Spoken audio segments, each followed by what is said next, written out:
អ្នកនរគ្នាតែក៏ដឹងថា skin ណាតូចតាម6ហ្នឹងគឺចេញមកតាំងពីម្សិលមិញណាក៏ប៉ុន្តែគឺអ្នកនរគ្នាអាចយក skin ទាំងអស់ហ្នឹងយកមកលេងបានភ្លាមទេដោយសារតែបើសិនអ្នកគ្នាចង់ចាប់ skin មួយហ្នឹងឬមកក៏យក skin ហ្នឹងមកលេងតើអ្នកគ្នាធ្វើការរងចាប់ដល់ថ្ងៃ2ខែ5ទៅវាមិនចាប់ skin មួយហ្នឹងចេញមកណាអញ្ចឹងសម្រាប់ player ណាដែលចង់លេង skin ណាតូចហ្នឹងគឺយកមានវិធីមួយផ្សេងទៀតដើម្បីលេងបានដោយបន្តិចទៀតនេះគឺខ្ញុំនឹងប្រាប់វិធីថាធ្វើម៉េចបើយើងអាចយក skin ណាតូចយកមកលេងបានណាអញ្ចឹងខ្ញុំជឿថាប្រកាសជាមានគ្នាយើងខ្លះដែលបានអស់ Facebook អស់ TikTok ឬមកក៏អស់ YouTube ទៅឃើញ MPL ប្រទេសគេហ្នឹងដក skin ណាតូចយកមកលេងបានទៅហ្នឹងហើយអញ្ចឹង player ទាំងអស់ហ្នឹងយក skin ណាតូចយកមកលេងបានមុនយើងគឺដោយសារតែពួកគាត់ហ្នឹងលេងនៅក្នុងវគ្គ tournament mode ហើយវគ្គ tournament mode ហ្នឹងគឺវា unlock គ្រប់ skin ទាំងអស់ឲ្យយើងលេងយើងចង់យក skin មួយណាមកលេងក៏បានដែរអញ្ចឹងបើសិនអ្នកគ្នាចង់លេង skin ណាតូចហ្នឹងមុនគេអ្នកគ្នាអាចទៅជួវគ្គ tournament mode ហ្នឹងទៅជួណាគេក៏បានអ្នកគ្នាឲ្យតែគេមានជួលអញ្ចឹងគឺខ្ញុំអត់ដឹងថាពីណាគេដែលមានជួលទេដោយសារតែកាលមុនហ្នឹងមិត្តភក្តិខ្ញុំគាត់មានជួលវគ្គ tournament mode ហ្នឹងក៏ប៉ុន្តែឥឡូវនេះគឺគាត់ឈប់ជួលហើយអញ្ចឹងអ្នកគ្នាអាចទៅខ្លួនឯងបានបើសិនខ្ញុំមានអីខ្ញុំនឹងធ្លាក់នៅ comment ខាងក្រោមអញ្ចឹងណាអញ្ចឹងអ្នកគ្នាគ្រាន់តែទៅជួលពួកគាត់ទៅក្នុងមួយម៉ាច់គឺគេយកត្រឹមតែ2រៀលទៅ3រៀលទេហើយបើយើងលេងគ្នា10នាក់អីគឺយើងចាយគ្នាជា10ហ្នឹងទៅថាចេញម្នាក់ម្នាក់អញ្ចឹងទៅណាហ្នឹងហើយអញ្ចឹងអ្នកគ្នាគ្រាន់តែធ្វើការជួលវគ្គ tournament mode ហ្នឹងលេងអញ្ចឹងទៅអ្នកគ្នាអាចលេង skin ណាតូចទាំងអស់ហ្នឹងបានហើយថ្ងៃនេះគឺជាថ្ងៃសៅរ៍អីថ្ងៃសៅរ៍នៅខ្មែរយើងនេះក៏គេធ្វើការប្រកួត MPL ជំរុះយកធីមដើម្បីយកទៅលេងវគ្គ play off ណាដោយក្នុងថ្ងៃហ្នឹងគឺគេប្រកួត2ធីមហើយថ្ងៃស្អែកគឺប្រកួត2ធីមដូចគ្នា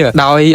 schedule ឬក៏ធីមណាប៉ះធីមណាខ្ញុំនឹងធ្វើការដាក់នៅលើអេក្រង់នេះអ្នកគ្នាអាចមើលបានណាបើសិនជាយើងទៅមើលនៅអនឡាញផ្សាយប្រហែលជាអ្នកគ្នាអាចជួបខ្ញុំដោយសារតែថ្ងៃហ្នឹងគឺខ្ញុំអាចទៅមើលការប្រកួតទាំង4ធីមហ្នឹងណាអញ្ចឹងថ្ងៃហ្នឹងនិងថ្ងៃស្អែកបើសិនអ្នកគ្នាឃើញខ្ញុំអីអ្នកគ្នាកុំភ្លេចហៅខ្ញុំផងណាបើសិនជាស្គាល់អីចឹងទៅហើយនៅក្នុងថ្ងៃហ្នឹងក៏ដូចជាថ្ងៃស្អែកផងដែរគឺខាង MPL ខ្មែរយើងអាចនឹងដកយក skin ណាតូចយកមកលេងនៅក្នុង MPL នោះអាចថាបានដែរអ្នកគ្នាឲ្យទៅប្រកួតយក hero ដែលវាមាន skin ណាតូចហ្នឹងដែលវាមានដូចជា Lucas Soyu Kalia Hayabusa ក៏ដូចជា Gara អញ្ចឹងណាអញ្ចឹង hero ទាំងអស់ហ្នឹងគឺសិតតែមាន skin ណាតូចអញ្ចឹងបើសិនជាពួកគាត់ដក hero ទាំងអស់ហ្នឹងយកមកលេងគឺពួកគាត់អាចមានភាគរយច្រើនដាក់ skin ណាតូចយកមកលេងអញ្ចឹងអ្នកគ្នាអាចមានឱកាសឃើញ skin ណាតូចទាំងអស់ហ្នឹងនៅក្នុង MPL ខ្មែរយើងហ្នឹងហើយអញ្ចឹងកុំភ្លេចតាមដានការប្រកួត MPL នៅថ្ងៃហ្នឹងនិងថ្ងៃស្អែកទាំងអស់គ្នាណាអូមែនទេអ្នកគ្នាជាពិសេសថ្ងៃហ្នឹងគឺជាថ្ងៃដែលគេធ្វើការ free ticket ទៅលើ event Niobe ហើយអញ្ចឹងបើអ្នកគ្នាចង់ដាក់ QQ យក full ticket អីអ្នកគ្នាអាចដាក់ QQ ហ្នឹងតាមក្រៅ B បានដោយនេះគឺជាកញ្ចប់យើង recommend ទេអ្នកគ្នាណាអញ្ចឹង3កញ្ចប់នេះអ្នកគ្នាចង់ដាក់មួយណាក៏បានដែរគឺវាបាន full ticket ទាំង3ទេបើសិនជាខ្ញុំវិញគឺខ្ញុំចូលចិត្តដាក់ weekly pass 3អ្នកគ្នាដោយសារតែវាងាយស្រួលអញ្ចឹងណាហើយវីដេអូយើងថ្ងៃហ្នឹងក៏មានតែប៉ុណ្្នឹងដែរអរគុណអ្នកទាំងគ្នាដែលបានទស្សនាវីដេអូមួយនេះពីដើមរហូតដល់ចប់